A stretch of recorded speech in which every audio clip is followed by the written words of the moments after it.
ஒரு பெண் குழந்தை ஒரு வீட்ல பொறக்குதுன்னா, அது தலையில எழுதி வச்சுடுறாங்க அப்பவே. ஃபியூச்சர்ல அவ தான் ஒரு குடும்பத்த நிர்வாகம் பண்ணணும்னு.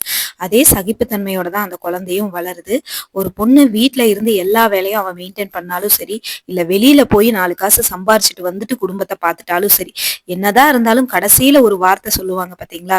"என்ன வேலை செஞ்ச?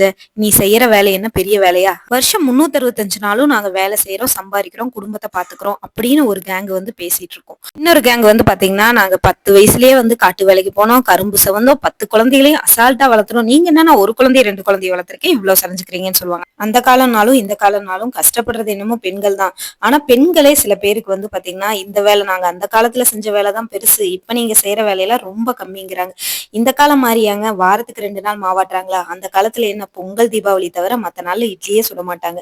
இப்ப நம்ம வாரத்துக்கு 2 நாள் மாவாட்டுறோம், வாரத்துல 3 நாள் வீட்ட துடைக்கிறோம், குழந்தைகள ஸ்கூல் விடுறது, ஸ்கூலுக்கு கூட்டிட்டு வரதுல இருந்து பண்றோம், குழந்தைகளுக்கு உட்கார்ந்து சொல்லிக் குடுக்கறதுல இருந்து எல்லா வேலையுமே நம்ம பண்றோம். வெளி வேலை, உள் வேலைன்னு எந்த வேலையுமே பிரிச்சே பார்க்கறது இல்ல. எல்லா வேலையும் நம்ம வேலைன்னு சொல்லி இறங்கி செய்யறோம். ஆனா அந்த காலத்துல பெண்கள் வீட்ட மட்டும் தான் கவனிச்சுட்டு இருந்தாங்க. இப்ப வந்து அப்படி இல்ல. எல்லா வேலையிலயுமே பங்கெடுத்துக்கிறாங்க. அப்படிப்பட்ட பெண்களுக்கு வீட்ல இருக்கிற ஆண்கள் வந்து நீங்க சப்போர்ட் பண்ண வேணாம். 4 பேர் முன்னாடி அவங்கள அசிங்கப்படுத்தாம, அவங்களோட மரியாதையும், சுயமரியாதையை மட்டும் காப்பாத்துற மாரி நடந்துக்கிட்டாலே போதும்.